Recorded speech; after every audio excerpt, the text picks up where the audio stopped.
নমস্কার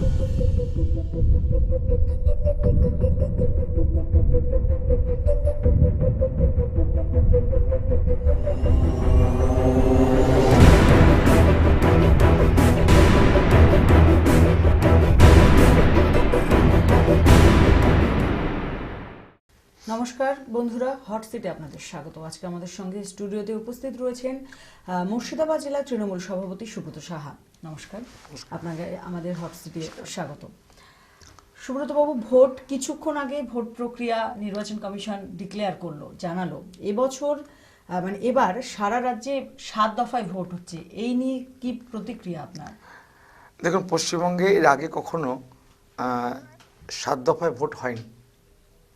এই প্রথম এতটা লম্বা ভোটের প্রক্রিয়া চলবে আমাদের রাজ্যে, যেটা আগে কখনো হয়নি। আর এটা এত লম্বা করার দরকারও ছিল না, কারণ যে সময়টাতে ভোট হবে তখন একটা হচ্ছে ওয়েদার গরম, আর একটা হচ্ছে রমজান মাস তার মধ্যে। আর সেই রমজান মাসটা টোটালটাই প্রায় ভোটের মধ্যে থেকে যাচ্ছে। তো অন্যান্য বারের ইলেকশন কমিশন করেছে আমাদের সর্বোচ্চ একটা কমিশন, এবং তাদের অটোনমি রয়েছে, তারা করেছেন, স্বাগত জানাচ্ছি। স্বাগত জানিয়েও বলবো, প্রসেসটা এত লম্বা, হয়তো মানুষের কষ্টটা আরও বাড়লো, কষ্টটা বেশি হবে। এটা আরও শর্ট টাইমে হলে একটু ভালো হতো, এই আর কি। এটা হয়তো কাউকে সুবিধা পাইয়ে দেওয়ার জন্য করা হচ্ছে, সেটা মানুষ সেটা বলবে, বিচার করবে। না মানে কি অর্থে বলছেন যে সুবিধা পাইয়ে? না, এটা তো ধরুন আমাদের যারা অপোজিশন আছে এখানে, বিজেপি বা অন্য কেউ দলগুলো, কংগ্রেস, সিপিএম, তাদের তো অটোমেটিক ইতিমধ্যে লোকবল খুবই কম। তো একসঙ্গে ভোটগুলো হলে তাদের পক্ষে হয়তো সেভাবে প্রচার করা সম্ভব নয়। তাই আজকে এরকম একটা লম্বা সূচি, যাতে তারা অ্যাকোমোডেট হতে পারে, এই আর কি বিষয়টা।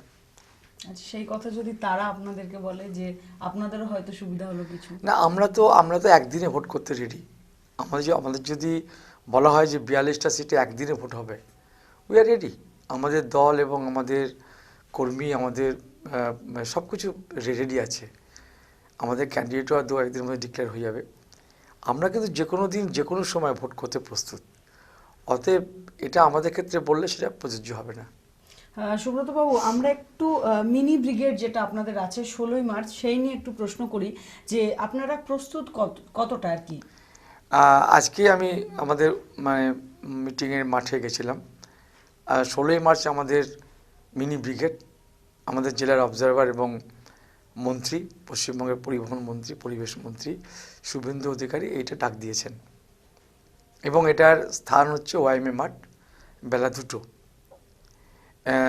এবং সেখানে বক্তা হিসেবে উপস্থিত থাকবেন শুভেন্দু অধিকারী, থাকবেন ফিরহাদ হাকিম, আমাদের অনুব্রত মণ্ডল বীরভূমের সভাপতি, এবং এছাড়া আমাদের স্থানীয় নেতৃত্ব।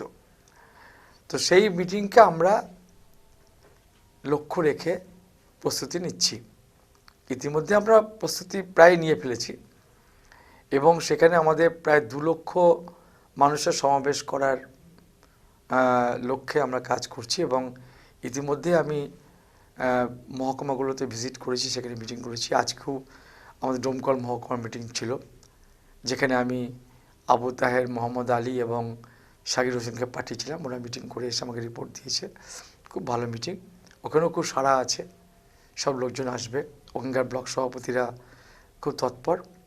আমি নিজে লালবাগ মহকুমা, কাঁদি মহকুমা, বহরমপুর মহকুমা মিটিং করেছি, এবং সব জায়গায় স্বতঃস্ফূর্ততা 2 লক্ষ লোকের যে টার্গেট, সেটা আমরা অতিক্রম করে যাব। এবং ওয়াইএমএ মাঠ সেদিক থেকে স্থান সংকুলনের জন্য একটু অসুবিধাই হবে, কিন্তু এর চেয়ে বড় মাঠ আর বহরমপুরে নেই, তাই আমাদের ওখানেই করতে হচ্ছে। এবং আজকে আমরা মাঠে গিয়ে তার প্রস্তুতি, তার মঞ্চ, মাইক, সব কিছু অ্যারেঞ্জমেন্ট আমরা দেখেছি, এবং কাজ শুরু হয়ে গেছে। আচ্ছা সুব্রত বাবু, চৌধুরীকে আটকাতেই কি শুভেন্দু মুখার্জির সঙ্গে আরো শুভেন্দু বাবুর সঙ্গে এবার অনুব্রত মণ্ডল বানা হচ্ছে? না, ওইভাবে ব্যাপারটা তো আমরা দেখি না। আপনারা তো জানেন, নির্বাচন যখন ঘোষণা হয় তখন যারা স্টেট লেভেলের লিডার থাকে তাদেরকে তো বিভিন্ন জায়গায় ঘুরতে হয়। তা সেটা কি কাউকে আটকানোর জন্য, না দলের প্রচার করার জন্য? আমাদের এখানে দলের প্রচার। আমরা কি বলতে চাই সেই কথাগুলো তো আমরা রোজ বলছি বহরমপুরে, মুর্শিদাবাদে। এইবার যারা স্টেট লেভেলের নেতৃত্ব আছেন বা কোনো জেলায় সফল নেতৃত্ব আছেন, তারা যদি এসে তাদের মুখ দিয়ে বক্তব্যটা শোনে, তাহলে মানুষের কাছে দুটো জিনিস, দুটো বার্তা যায়। একটা হচ্ছে যে একই কথা আমাদের মুখে শুনছে, আরেকটা নতুন কেউ এসে বললো, ভালো লাগে। আর দুই হচ্ছে যে পশ্চিমবঙ্গের অ্যাসপেক্টটা আমাদের প্রাদেশিক নেতৃত্বের কাছ থেকে একটু বেশি করে পাওয়া যায়, সেটা পাওয়া গেল। এবং আমাদের মুর্শিদাবাদ জেলার মানুষও দেখবেন যে আমরা একা নই, আমাদের পাশে প্রদেশের মানে সারা বাংলা যারা নেতৃত্ব দেন তারাও কতটা ওতপ্রোতভাবে আছে এবং তাদের তরফ থেকে কতটা মুর্শিদাবাদকে সাহায্য করা হচ্ছে বা হবে সেটা ডিসক্রাইব করবেন। আচ্ছা, এই মিনি সব ব্রিগেড মিলিয়ে। দিয়ে কি শুরু লোকসভা ভোটের প্রচার? হ্যাঁ, এটা বলতে পারেন। কারণ এই মিনি ব্রিগেড আমরা যেমন একদিকে লোক জমায়েতের লক্ষ্যটা রাখছি, আর একদিকে আমরা ওখান থেকেই নির্বাচনী প্রচার শুরু করব। যদিও আমাদের প্রচারের কাজ শুরু হয়েছে, তবু আনুষ্ঠানিকভাবে আমরা 16 তারিখ থেকেই ঘোষণা দিয়ে আমাদের মুর্শিদাবাদ জেলায় যে 3টে লোকসভা আসন আছে আর 2টো মালদার মধ্যে আছে, ফারাক্কা শামসেরগঞ্জ, এই মোট এরিয়া, এবং সেখানে আমরা ভোট প্রচার শুরু করব।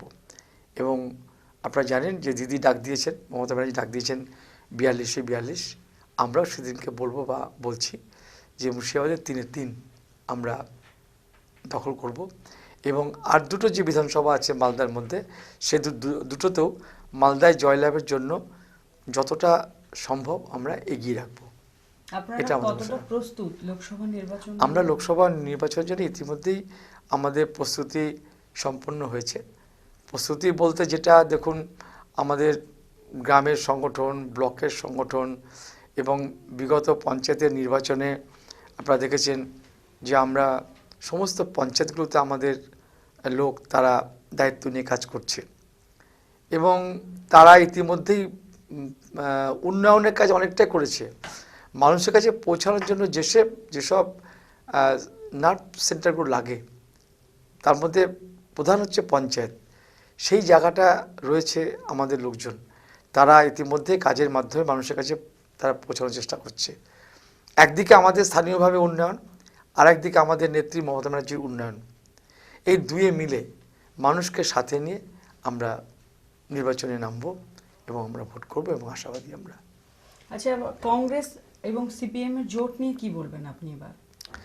দেখুন, আমরা তো একসময় কংগ্রেস করতাম, তখন আমাদের লক্ষ্য ছিল, আজ যারা কংগ্রেস করছেন তারা খুব ভালো করে জানেন, আমাদের একটাই লক্ষ্য ছিল যে সিপিএমকে রুখতে হবে। কেন? কারণ সিপিএমের যে গণতন্ত্র বিরোধী পদক্ষেপ এবং সিপিএমের যেভাবে অত্যাচার এবং যেভাবে সিপিএম একসময় কংগ্রেসের মানুষকে খুন করেছে, আমাদের মুর্শিদাবাদ জেলায় প্রচুর কংগ্রেসের নেতা কর্মী এই সিপিএমের হাতে খুন হয়েছে। এবং আমাদের একটাই লক্ষ্য ছিল যে সিপিএমকে আমাদের হাঁটাতে হবে। এবং এটা যখন কংগ্রেস পারছে কি পারছে না আমরা দেখছি, ঠিক সেই মুহূর্তে মমতা ব্যানার্জি কংগ্রেস থেকে বেরিয়ে তৃণমূল কংগ্রেস দল তৈরি করেছেন। এবং আমরা দেখলাম মমতা ব্যানার্জি, যিনি একদম পাখির চোখ করে লড়ছেন সিপিএম বিরুদ্ধে, তখনই কিন্তু আমরা কংগ্রেস ছেড়ে তৃণমূলে যোগ দিয়েছি মমতা ব্যানার্জিকে হাত শক্ত করতে, কারণ উনি পারবেন সিপিএমকে সরাতে। এবং আমরা দেখলাম যে উনি সক্ষম হলেন। 11 সালে উনি আমাদের 2011 সালে পশ্চিমবঙ্গে সিপিএম সরে গিয়ে তৃণমূল ক্ষমতায় এলো। তো এই যে সবটাই লক্ষ্য ছিল সিপিএমকে হাঁটানো, কেন? যে গণতন্ত্র ফিরিয়ে আনা, আর কংগ্রেসের যেসব লোক, আমাদের লোক যে হত্যা হয়েছে তাদের জীবনকে রক্ষা করা এবং বাংলায় একটা সুষ্ঠু সরকারকে নিয়ে আসা। ঠিক সেখানে সেই সিপিএমকে আবার ফিরিয়ে আনার যে একটা দেখছি প্রক্রিয়া চলছে। আর সিপিএমের চিরকালই দেখেছি কারো ঘাড়ে ভর দিয়ে তারা ক্ষমতায় পশ্চিমবঙ্গে আসে। অজয় মুখার্জির উপর ভিত্তি করে একবার তারা ক্ষমতায় এসেছিল। তো এইরকম এবারও আমরা দেখছি সে কংগ্রেসকে ভর করে তারা ক্ষমতায় আসতে চাইছে। ওদের তো লক্ষ্য ক্ষমতায় আসা। সেই দিক থেকে আমরা মনে হয় যে কংগ্রেস আবার ভুল করছে, সিপিএম দলকে তারা সাথে নিয়ে। এবং এই ভুলের মাসুল তাদেরকে দিতে হবে। আচ্ছা, পঞ্চায়েত নির্বাচনে তো অনেকে ভোট দিতে পারেননি, এটা একটা ক্ষোভ রয়েছে, বিরোধীরা অনেক সময় বলে থাকে। তো সেই ক্ষোভ, মানুষের মধ্যে যে ক্ষোভ, সেটা প্রশমিত করবেন কিভাবে? দেখুন, পঞ্চায়েতের নির্বাচন 1 বছর হয়ে গেছে, তারপরে তো আমরা ঘুরছি, গ্রামবাংলায় ঘুরছি। মানুষের কিছু অভিযোগ থাকতে পারে, তো ক্ষোভ আছে বলে আমি মনে করি না। কারণ আমরা যে এত ঘুরি, মিটিং করি, তাহলে তো মানুষের কাছে কিছু কথা আমরা শুনতে পেতাম, আমাদের কানে আসতো।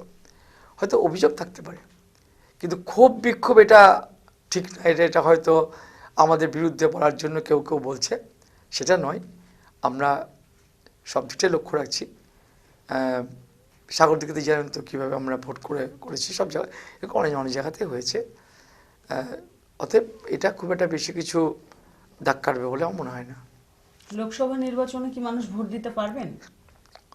কেন, পঞ্চায়েতে ওরা নমিনেশন ফাইল করতে পারেনি, সেখানে অটোমেটিক এরকম কিছু হয়েছে। লোকসভা যদি ওরা নমিনেশন ফাইল করে, তো ভোট নেওয়ার তো কোনো কারণ নেই, ভোট তো হবেই। মুর্শিদাবাদে কংগ্রেসের একটা দীর্ঘদিনের ভোট ব্যাংক রয়েছে, সেটা কতটা আপনাদের দিকে হবে এই লোকসভা নির্বাচনে? কি ভাবছেন সেটা নিয়ে? আমরা অন্য কোনো দলের ভোট ব্যাংক আমরা নেব এরকম ভেবে তো রাজনীতি আমরা করি না। আমরা তৃণমূল কংগ্রেসটাকে দেখি। দেখুন, আমি তো 11 সালে সাগরদিঘি থেকে জয়ী হয়েছিলাম, তখনও তো ভোট ব্যাংক ছিল। তো মানুষ তো ভোট দিয়েছে তৃণমূল কংগ্রেসকে, মমতা ব্যানার্জিকে দেখে ভোট দিয়েছে। তো আমরা ওটাই দেখি। মানুষ ওইভাবে ভোট ব্যাংক কিছু থাকে না। ওরকম ভোট ব্যাংক থাকলে দিল্লিতে কংগ্রেস পরিবর্তন হয়ে বিজেপি আসতো না, পশ্চিমবঙ্গের সিপিএম বদল হয়ে গিয়ে তৃণমূল আসতো না। মানুষ দেখে যে কাকে সমর্থন করলে সরকারটা ঠিকমতো হবে, মানুষের পরিষেবা মানুষ পেতে পারে এবং একটা শান্তিপূর্ণ পরিবেশ থাকে, সেটার উপরে ভোটটা হয়। ভোট ব্যাংক ওইভাবে যে কারো আমাদেরকে নিতে হবে এরকম লক্ষ্যে আমরা নেই। আর ওরকম পশ্চিমবঙ্গ খুব সচেতন জায়গা, মানুষ খুব সচেতন এবং শিক্ষিত মানুষের বাস সারা বাংলায়। গ্রামের মানুষও খুব সজাগ এবং সচেতন থাকেন, নির্বাচনে তারা ঠিক ঠিক সিদ্ধান্ত নেন। আমরা মানুষের প্রতি আস্থা রাখি, এবারও রাখছি, এবং সেই আস্থার উপরে ভিত্তি করে আমরা নির্বাচনে লড়ব। আচ্ছা, লোকসভা নির্বাচনে মানে বহরমপুর লোকসভা কেন্দ্রে অধীর চৌধুরী 4 বারের সাংসদ, তাকে হারাতে আপনারা কতটা প্রস্তুত? দেখুন, ওইগুলো কোনো হিসাবের মধ্যে আসে না ভোটের সময়। আমি যখন সাগরদিঘিতে জিতলাম, তখন আমাকে ওখানে অনেকে বলেছিল যে এখানে প্রায় 30 বছর অন্য দল শাসন করেছে, আর যে এখন বর্তমান আছে সেও 3 বারের এমএলএ আছে। তো ওইগুলো আমরা মাথায় রাখি না। আমরা যখন ভোট করতে নামি রাস্তায়, ওটা আমরা মাথায় রাখি না, কে কবারের কী ব্যাপার, এটা রাখি না। আমরা মাথায় রাখি এটা যে মানুষের কাছে আমাদের পরিষেবা, আমাদের কাজটা পৌঁছে দিতে হবে, এবং সেই কাজটা যখন আমরা করি তখন মানুষের কাছে যাওয়াটা দরকার, এবং সেটা আমরা ভীষণভাবে আছি। পঞ্চায়েতের মাধ্যমে আছি, আমাদের নেত্রী মমতা ব্যানার্জির উন্নয়নের কাজের মধ্য দিয়ে আছি, প্লাস মানুষের সঙ্গে আমাদের দৈনন্দিন একটা যোগাযোগ আছে, ব্যক্তিগত সম্পর্ক আছে। কে হসপিটালে ভর্তি হতে পারলো না, আপনি যদি আমার বাড়িতে যান দেখবেন ডেলি আমি, আজকেও রবিবারে আমি প্রায় 200 লোককে মিট করেছি। এরকম প্রতিদিনই করতে হয়। তাদের হসপিটাল, তাদের ব্যক্তিগত প্রয়োজন, জমির সমস্যা, কারো হয়তো ভর্তির সমস্যা স্কুল কলেজে, এগুলো দেখতে হয় ডেলি। এই দৈনন্দিন মানুষের সঙ্গে যা থাকে তাদেরকে মানুষ বেছে নেয়। এখানে ওই দীর্ঘদিনে কে আছে ওটাকে মানুষ খুব বেশি দেখে তা না, দেখে কাকে দিলে আমি কাজটা পাবো। আর সেখানে তৃণমূল তো রয়েছে, তৃণমূল কংগ্রেস আজকে পঞ্চায়েতে, মিউনিসিপ্যালিটি সব জায়গা থেকেই তারা পরিষেবা দিচ্ছে মানুষের কাছে। এবং আমাদের নেত্রীর একটাই নির্দেশ, সবাই মাথা নিচু করে মানুষের কাছে যাও, মানুষকে পরিষেবা দাও, এবং তাদেরকে হাত জোর করে বলো তৃণমূল আপনাদেরই দল। এই নম্রতা এবং এই কাজ, এই দুটোই আমাদের কিন্তু হাতিয়ার, আর সেটা দিয়ে আমরা মানুষের কাছে ভোটটা চাইব। আচ্ছা, অধীর চৌধুরী মানে বহরমপুর লোকসভা কেন্দ্রে অধীর চৌধুরীর প্রতিপক্ষ হিসেবে যদি আপনাকে দাঁড়াতে বলা হয়, এই নিয়ে কি বলবেন আপনি? না, ওইভাবে তো আমাদের দলে প্রার্থী ঠিক হয় না। আমাদের প্রার্থী ঠিক করেন নেত্রী মমতা ব্যানার্জি। সে আমাকে দাঁড়াতে বলা হতে পারে, আমি নিজে চাইতে পারি টিকিট, আমি নিজে টিকিট চাইতে পারি, বা আমাকে টিকিট দাও কথাও বলা হতে পারে। এগুলো তো পার্ট অফ দি থিং। একটা সিটে তৃণমূলতে দাঁড়ানোর জন্য 4 জন 5 জন 6 জন করে প্রার্থী তারা অ্যাপ্লিকেশন করেছে যে আমি প্রার্থী হতে চাই। অতএব এগুলো হচ্ছে প্রক্রিয়ার মধ্যে পড়ে। এবার কাকে দাঁড় করালে ভোটটা ভালো হবে সেটা আমাদের নেত্রী ডিসিশন নেবে, এবং তার ডিসিশনই ফাইনাল। আমরা সেটার অপেক্ষাতেই আছি। আচ্ছা, এই যে লোকসভা নির্বাচনের দিন ঘোষণা হয়ে গেল আজকে, তো এরপরে তো আপনারা প্রচারে বেরোবেন, সেক্ষেত্রে কি আপনাদের উন্নয়ন নিয়েই বেরোবেন, মানে উন্নয়নের কথা বলতে বেরোবেন, না বিরোধীদেরকে অন্যভাবে আক্রমণ করবেন? দেখুন, রাজনীতি তো কোনো একটা কি বলবো, কোনো মাইথোলজিক্যাল সংগঠন নয়, এটা তো রাজনৈতিক সংগঠন। একদিকে যেমন উন্নয়নের কথা বলবো, আর একদিকে তো অপোজিশনের যদি কিছু ভুল থাকে সেটা তো পয়েন্ট আউট করতে হবে। এটা তো আর কিছুই না যে মানুষকে বোঝানোর ব্যাপার একটা আছে। মানুষকে বোঝে না, মানুষ সব বোঝে। আমরা বোঝালেও তারা যেটুকু বোঝে, আমরা না বোঝালেও মানুষ সেটুকুই বোঝে। আমি বুঝিয়ে এলাম, মানুষ কনভিন্স হয়ে গেল, তা হবে না। কিন্তু নিজস্ব মতামত তাদের রয়েছে, সেই নিজস্ব মতামতটাকেই আমরা শ্রদ্ধা করি। কিন্তু আমরা আমাদের কথা এবং বিরোধীদের যদি কিছু ত্রুটি থাকে, সেটা আমাদেরকে একজন মানুষের সেবক হিসেবে বা সমাজের পাহারাদার হিসাবে এটাকে পয়েন্ট আউট করতেই হবে, করব আমরা। এবং বিচারটাকে তো মানুষের উপরে ছেড়ে দেবো। আমরা বিচারের রায়টা দেবো না, আমরা বিষয়গুলো পয়েন্ট আউট করব, আর বিচারটা ছাড়বো মানুষের উপর। কারণ আপনারা জানেন, আমাদের এই সরকার বলুন এবং দল বলুন, নেত্রী কী নাম দিয়েছেন? মা মাটি মানুষ, মা মাটি মানুষের সরকার। উনি বলেননি তৃণমূলের সরকার, উনি বলেননি মমতা ব্যানার্জির সরকার, উনি বলেছেন মা মাটি মানুষের সরকার। তো সেইখানে দাঁড়িয়ে আমরা মানুষের কাছে আমাদের বক্তব্যটা পেশ করে বিচারের দায়িত্ব তাদেরকেই দেবো। ওরা বিচার করে যেটা করবেন সেটাই মাথা পথে মেনে নেব, এটাই আমাদের পদ্ধতি। বিজেপি তো এখানে 3টি আসনে প্রার্থী দিচ্ছে, তাহলে আপনাদের মানে তৃণমূল দলের প্রধান প্রতিপক্ষ কারা? মুর্শিদাবাদে তো সেভাবে বিজেপিটা নেই, আপনারা দেখতেই পাচ্ছেন। মুর্শিদাবাদে সারা বাংলায় বিজেপি যেভাবে আছে, মুর্শিদাবাদে কিন্তু বিজেপি সেভাবে হয়নি। কিন্তু তারা তো বিভিন্ন ব্লকে তাদের সংগঠন বৃদ্ধি করছে, কিন্তু সংগঠন বৃদ্ধি করা আর নির্বাচনের প্রতিপক্ষ হওয়া, প্রধান প্রতিপক্ষ হওয়া তো এক নয়। এখানে প্রধান প্রতিপক্ষ কে উঠে আসবে সেটা নির্বাচনের পরেই বলা যাবে। তবে এটুকু বলতে পারি, যারাই আমাদের প্রতিপক্ষ তাদের সঙ্গে আমাদের ডিফারেন্সটা কিন্তু অনেকটা বেশি, গ্যাপটা অনেক বেশি। এটা আমাদের অহংকার নয়, এটা আমাদের ঘোষণাও নয়, কিন্তু এটা আমরা মানুষের কাছ থেকে এই আশীর্বাদটা পেয়েছি। পঞ্চায়েতের মধ্য দিয়ে বা বিভিন্নভাবে মানুষ আমাদেরকে সেই আশীর্বাদটা দিয়েছেন। আর সেই আশীর্বাদটুকুই বা তাদের দোয়া আশীর্বাদটুকু ধরে রাখার জন্য যতটুকু বিনম্র ভাবে থেকে মানুষ তাদের কাছে অ্যাপ্রোচ করা দরকার, আমরা ততটাই করব। আমরা খুব বিনম্র চিত্তে মাথা নিচু করে মানুষের কাছে সেবক হয়ে তাদের আশীর্বাদ এবং দোয়া প্রার্থনা করব। মানে তাহলে বিজেপি যে বিভিন্ন ব্লকে তাদের সংগঠন মজবুত করছে, তার কোনো প্রভাব পড়বে না বলছেন? দেখুন, প্রভাব বলতে কি বোঝা যায় আমি জানি না, তবে ভোটের ওপর নির্বাচনে যে তারা অংশগ্রহণ করবে, জিতুক যেই, সব দলে তো 2-5টা করে ভোট পাবে। দেখবেন যখন নির্বাচনে যখন কাউন্ট হয়, দেখবেন যে প্রথম দল থাকে সে হয়তো দেখা যাচ্ছে 5,000 এত ভোট পেল ওই রাউন্ডের কাউন্টে। সেকেন্ড যে থাকবে সে হয়তো 1,000 পেল। 200, 100, 500 করে পাওয়ার প্রার্থীও থাকে। একবারে কেউ শূন্য পায় না, 100, 200, 50টার ভোটও পায়। তো এরকম ব্যাপারটা, এটা তো কোনো ব্যাপার না। এটা তো বিষয়টা তো সবই পার্ট অফ দি থিং, এর বাইরে কিছু নয়। আচ্ছা, সংখ্যালঘু সম্প্রদায়ের ভোট বেশি আমাদের মুর্শিদাবাদে, তো সেই সংখ্যালঘু সম্প্রদায়ের ভোট মানে সংখ্যালঘু সম্প্রদায়ের ভোট কতটা পাবেন, তৃণমূল কতটা পাবে? আমরা তো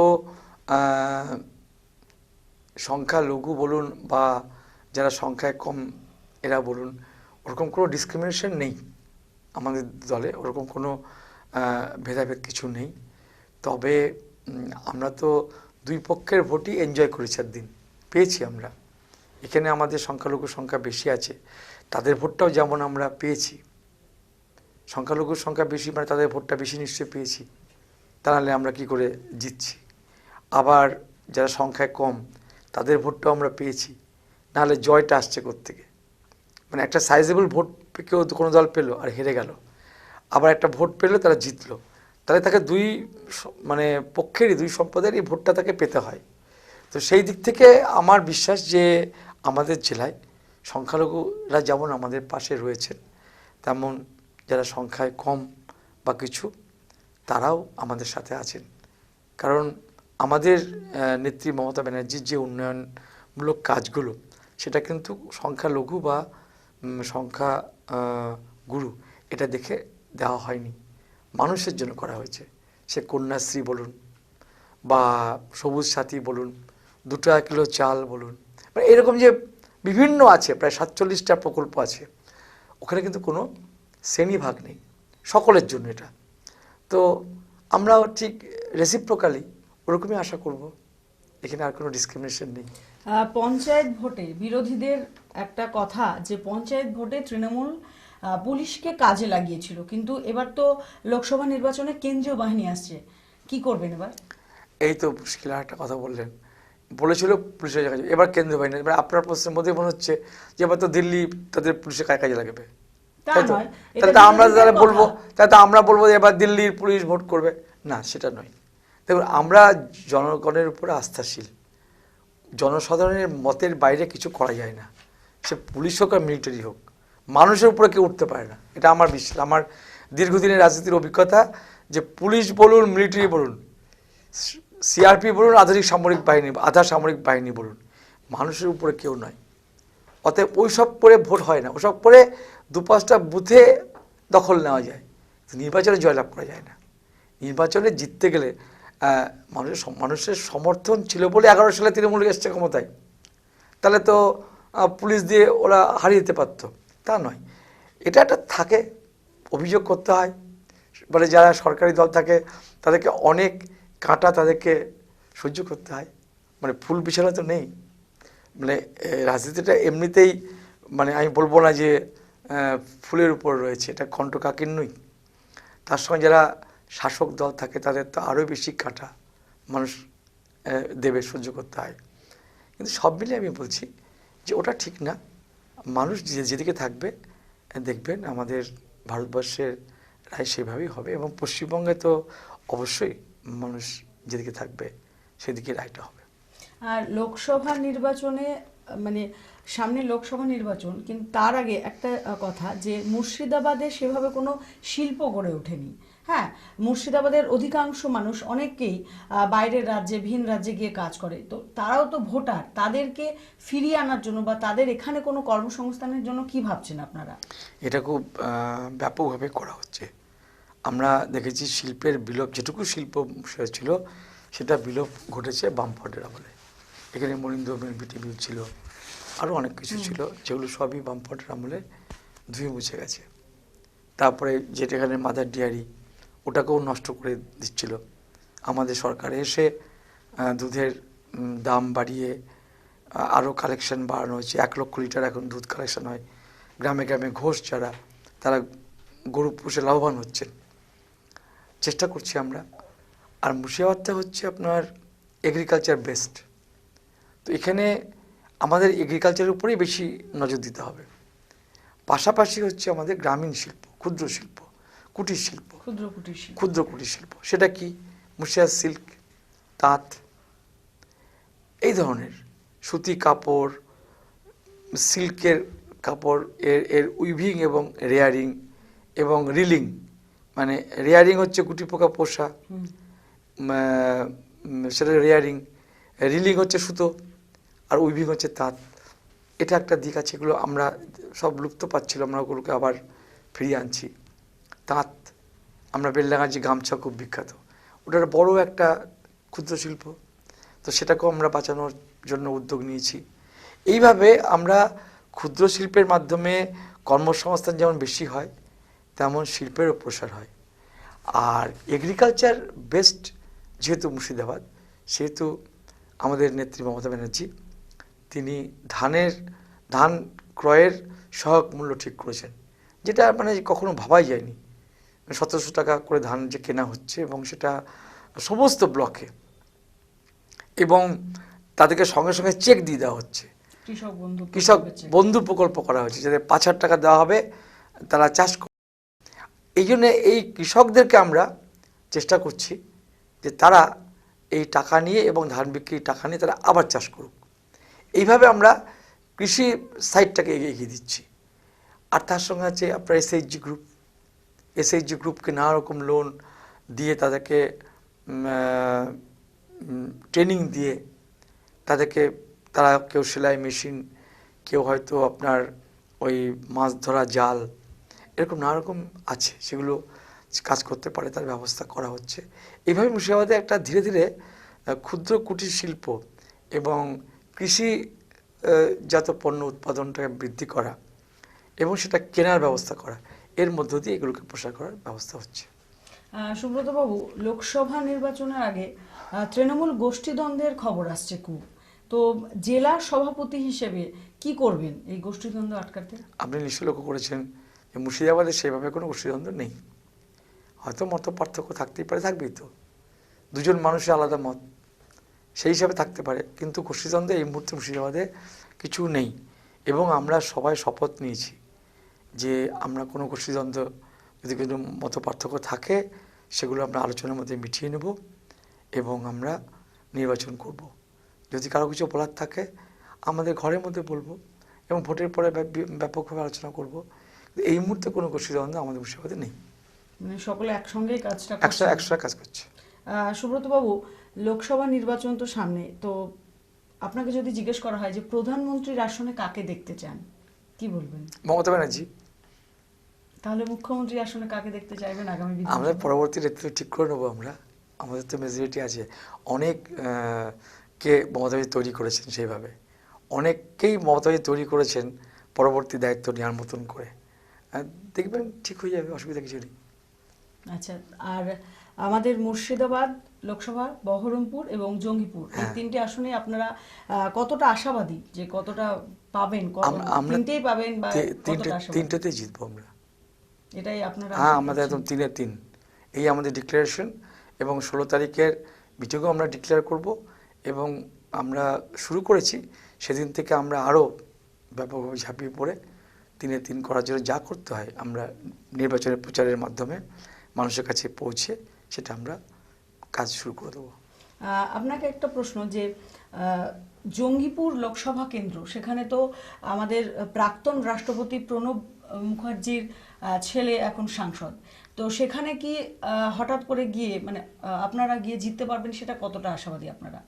না, সেটা নয়, গতবার তো প্রণববাবুর ছেলে কন্টেস্টে, এবারও উনিই থাকবেন।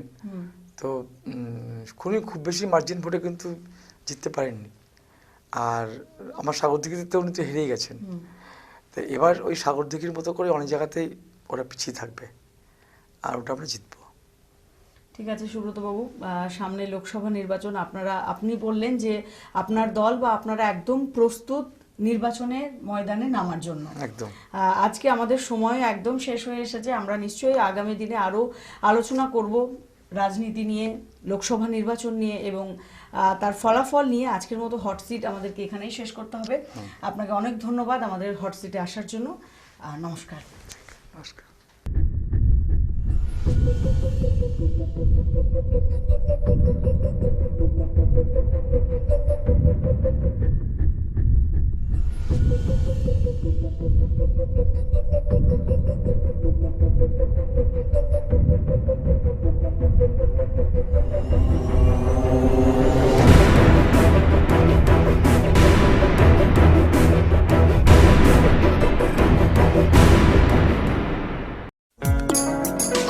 দেখছেন TV24 বাংলা। TV24 বাংলার সমস্ত খবরের আপডেট পেতে ইউটিউবে সাবস্ক্রাইব করুন TV24 বাংলা চ্যানেলটিকে এবং সাবস্ক্রাইবের পর অবশ্যই বেল আইকনটি একবার ক্লিক করুন। কমেন্টস আর শেয়ার করতে ভুলবেন না। টিভি 24 বাংলা।